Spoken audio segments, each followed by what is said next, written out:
Dengan perkembangan yang ada, Ibu Hoshana, kita akan coba lihat saham-saham pilihan apa saja yang Anda rekomendasikan pada perdagangan hari ini jelang libur akhir pekan. Dapat Anda saksikan juga di layar televisi Anda, pemirsa, 4 saham pilihan yang direkomendasikan. Tampaknya didominasi oleh komoditas. Ada LSIP direkomendasikan buy, kemudian agro, kemudian juga ada Medco, dan terakhir dari pertambangan batubara, ITMG juga direkomendasikan buy. 4 saham pilihan yang direkomendasikan, dan semoga bisa menjadi referensi, dan lagi-lagi keputusan investasi tetap ada di tangan Anda para investor dan trader pasar modal Indonesia. Kita lanjutkan kembali perbincangan dengan Ibu Hoshana Evalita Situmorang yang merupakan ekonomis planning sekuritas. Ibu Hoshana, 4 saham pilihan yang Anda rekomendasikan tampaknya dari komoditas masih menjadi pilihan dalam hal ini. Dari saham berbasis CPO, LSIP direkomendasikan buy di level berapa, Ibu Hoshana?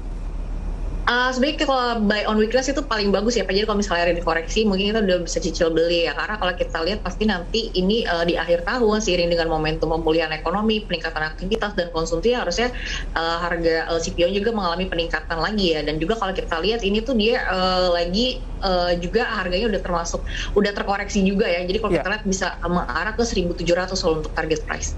Oke, LSIP pada perdagangan kemarin ditutup di 1.400, target price di 1.700, artinya range yang bisa dikejar masih cukup lebar. Ibu Hoshana, ini untuk harga CPO sudah mengalami penguatan yang cukup signifikan, bahkan sudah menembus ke rekor tertingginya sepanjang masa begitu. Tapi dari sisi pergerakan sahamnya, kita melihat tidak terlalu signifikan dibandingkan dengan pergerakan saham harga batubara. Apa yang menyebabkan kondisi ini terjadi, Ibu? Ya sebenarnya sih kalau kita lihat untuk beberapa emitennya sebenarnya kalau kita lihat dari bulan Oktober ini juga udah lumayan mengalami peningkatan ya, baik dari LSIP, SIMPE dan SSMS gitu, SSMS. Nah tapi sebenarnya kalau kita lihat masih ada potensi mengalami penguatan lagi sih Pak. Ini tadi didukung dari reopening ekonomi ya. Tapi sebenarnya kenapa dia masih tertahan ya, sebenarnya kalau kita lihat karena masih uncertainty di globalnya ini yang masih cukup tinggi ya. Karena kalau kita lihat kan yang menahan juga laju IHSG dan juga beberapa basis saham komoditas tadi adalah terkait dengan potensi default juga di China gitu kan.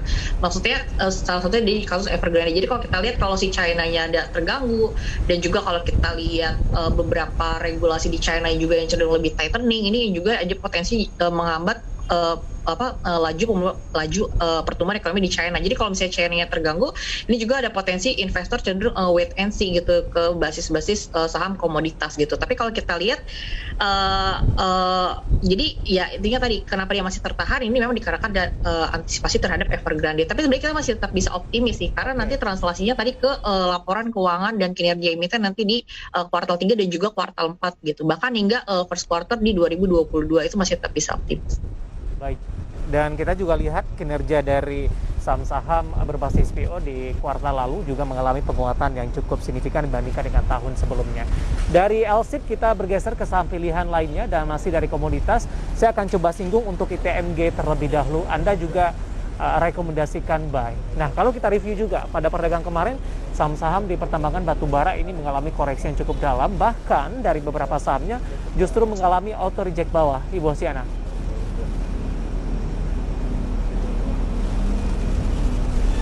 Halo? Iya Pak. Tadi ya sempat. Ya. Untuk ITMG, Ibu Hoshana. Iya, untuk ITMG sebenarnya gini ya Pak, ini kalau kita lihat memang masih cukup jauh juga dari target price kita, karena kan dia udah sempat menguat ya hingga kalau kita lihat ke di atas 24.000, tapi sebenarnya target price kita ini ada di 28.000 gitu. Dan juga kalau kita lihat dengan kinerja ITMG ya dalam membagikan dividen ini juga kan masih cukup menarik ya, dimana kalau kita lihat harusnya ada potensi nanti mungkin di awal November nanti dia ada potensi akan melakukan pembagian dividen juga. Jadi ini juga bisa jadi katalis positif. Seiring juga memang kalau kita lihat harusnya translasi nanti ke kinerja dari emitennya ini juga kan nanti ada potensi peningkatan income dan juga peningkatan laba. Nah jadi harusnya ini bisa tadi kita lihat lagi mendukung dari valuasinya yang masih tetap menarik gitu. Baik. Saham pilihan kedua ada ITMG, pada penutupan kemarin ditutup di 24.225. Masih ada ruang potensi penguatan dengan target price di 28.000. Kemudian dari sisi fundamental, kinerja diyakini akan membaik, akan terus mengalami perbaikan di kuartal ketiga dan kuartal keempat seiring kenaikan harga komoditas. Kemudian ITMG juga akan membagikan dividen di November nanti. Ya, tadi sudah dijelaskan dua saham pilihan yang direkomendasikan, ada LSIP, kemudian juga ada ITMG. Kemudian Agro dan Medco juga Anda rekomendasikan. Untuk Agro terlebih dahulu, analisisnya seperti apa Ibu Hoshiyana?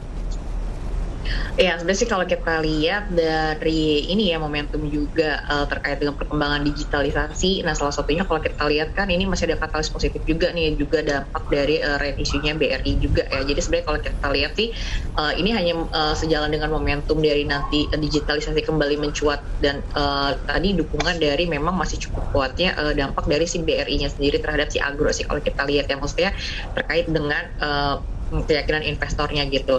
Dan juga itu tadi terkait dengan Agro ya, dan juga kalau untuk misalnya tadi untuk si match-nya sendiri sebenarnya kalau kita lihat sih dari momentum kenaikan harga energi komoditas ya, dan kalau kita lihat sebenarnya kalau tadi batu baranya udah mulai agak terkoreksi, tapi kalau kita lihat harusnya untuk nanti hingga akhir tahun ini seiring juga dengan momen musim dingin dan juga peningkatan aktivitas, tetap kita lihat ada potensi masih kenaikan harga dari energi. Jadi kalau kita lihat sih Medco ini juga masih tetap punya prospek yang baik juga.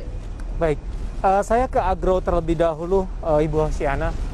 Dalam beberapa waktu terakhir, perbankan Big Cap mengalami penguatan yang cukup signifikan. Sementara untuk bank-bank atau calon bank digital tampaknya gaungnya agak sedikit mereda. Ini bagaimana Anda melihat posisi ini? Apakah para investor beralih untuk sementara kepada perbankan Big Cap dengan memanfaatkan momentum penguatan yang terjadi saat ini?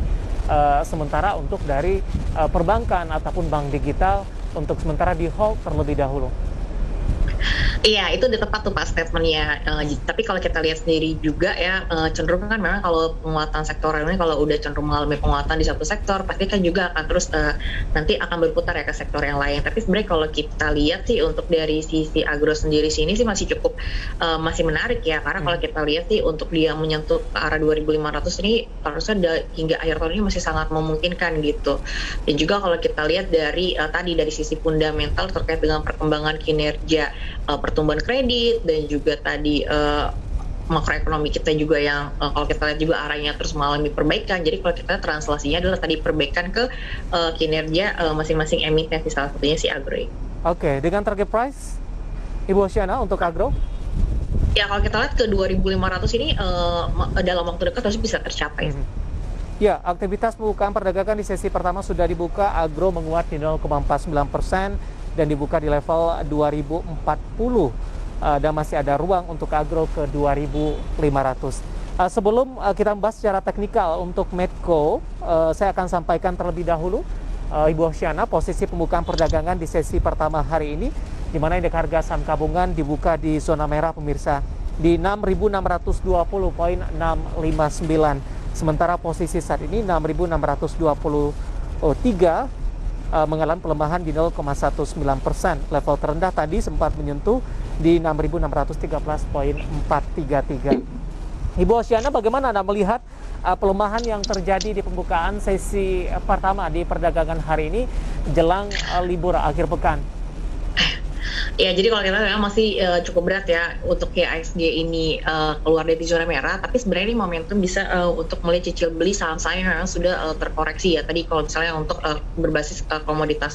Yeah. Tapi kalau kita lihat sendiri ini kenapa bisa di zona merah ini dikarenakan tadi ya balik lagi karena ketidakpastian di global yang cukup tinggi. Tetapi kalau di domestik ini sebenarnya kita cukup optimis. Nah tadi di globalnya sendiri adalah tadi salah satunya masih dibayangi dari gagal technical default untuk si Evergrande gitu. Jadi kan si Evergrande ini kan maksudnya dia di China gitu, salah satu dari properti terbesar dan juga yang ditakutkan oleh investor sebenarnya adalah spillover-nya ke kinerja perbankan di China gitu. Dan memang sebenarnya untuk jangka pendek ini kita memperkirakan akan ada storm ya, maksudnya ya tadi volatilitas yang ini hanya dalam jangka pendek gitu kalau dari China-nya sendiri dan juga bisa menyasar ke global gitu. Tapi sebenarnya di jangka panjangnya sendiri dan juga secara keseluruhan sebenarnya si Evergrande ini tuh sebenarnya nggak yang terlalu signifikan terhadap perekonomian China dan juga terhadap pasar keuangan di China gitu. Tapi hanya kekhawatiran sesaat aja. Dan juga di sisi lain adalah tadi terkait dengan perkembangan kasus COVID-19 di global. Salah satunya kalau kita lihat di Eropa.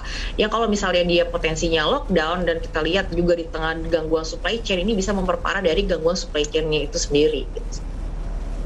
Baik, tadi dari 4 saham pilihan yang Anda rekomendasikan yang belum kita ulas ada Medco dari sisi teknikalnya Ibu Oceana.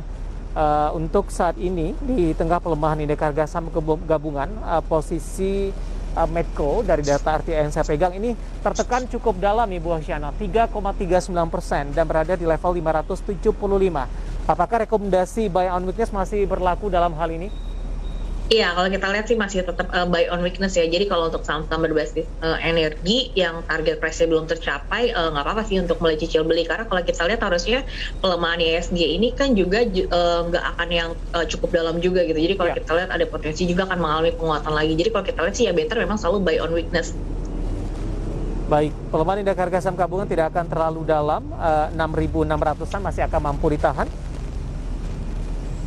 Kalau kita lihat sih mungkin dia paling jauhnya sendiri sih ke 6.500 ya. Kalau kami dari tim riset Panin Sekuritas di hari ini melihatnya sedalam-dalamnya mungkin ke 6.500. Tapi kalau untuk di hari ini mungkin belum menuju ke 6.500. Tapi pergerakan ISG kalaupun dia terkoreksi ini kemungkinan tertahan di level 6.500 dari jangka pendek ini. Baik, 6.500 dan momentum ini bisa dimanfaatkan untuk masuk atau ambil posisi kepada atau terhadap saham-saham tertentu Ibu Oceana. Ya. Baik. Ya, dari beberapa saham yang direkomendasikan tadi untuk posisi dari saham-saham pilihan ada Medco, kemudian juga ada LSIP, ada ITFG, kemudian juga ada Agro dan lagi-lagi keputusan investasi tetap ada di tangan Anda para investor dan trader pasar modal Indonesia. Ibu Oceana, di luar dari saham-saham pilihan tersebut yang Anda rekomendasikan, ada beberapa sektor lain tidak yang menarik untuk diperhatikan Ibu Oceana? Kemarin beberapa sentimen yang berkembang juga, di mana Bank Indonesia kembali mengeluarkan kebijakan, kemudian berdampak kepada sektor properti ini, kemudian juga otomotif dalam hal ini, Ibu Oceana. Iya, kalau kita lihat sebenarnya untuk dari sisi retail dan juga dari properti ya, ini juga kalau kita lihat masih ada potensi untuk mengalami penguatan ya. Tapi kalau untuk ke properti sendiri memang dalam deretan top losers, saham-saham yang mengalami pelemahan cukup dalam, BBRI tertekan di 0,69%, Adaro kembali mengalami tekanan yang cukup dalam di 5,93% setelah pada perdagangan kemarin ini juga sudah mengalami koreksi cukup dalam. ITMG auto reject bawah sepertinya 6,40%, Antam 3,27% ini. Ya, beberapa data yang berhasil dihimpun oleh tim redaksi kami. Ibu Oceana, singkat saja Ibu, dari saham-saham yang mengalami pelemahan tadi, ada berapa saham yang juga Anda rekomendasikan? ITMG 6% pelemahannya.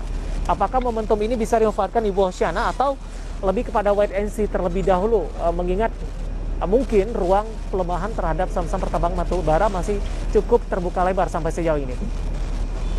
Iya, sebenarnya sih kalau kita lihat untuk saham-saham berbasis komoditas energi memang better kalau kita lihat wait and see. Tapi sebenarnya kalau misalnya dia udah terus-terusan terkoreksi, ini kan kalau kita lihat harga batu baranya kan udah terkoreksi dalam ya. Jadi kemungkinan harusnya di seminggu ini kalau kita lihat itu bisa momentum kita udah mulai mengantisipasi untuk mulai cicil beli gitu kalau dia terus-terusan terkoreksi. Baik, cicil beli untuk saham-saham pertambangan batu bara yang hari ini masih melanjutkan pelemahannya daripada perdagangan kemarin. Ibu Oceana, waktu kita cukup terbatas. Terima kasih sudah bergabung bersama kami. Semoga yang kita bahas bisa menjadi referensi dan lagi-lagi keputusan investasi tetap ada di tangan para investor dan trader pasar modal Indonesia. Ibu Oceana.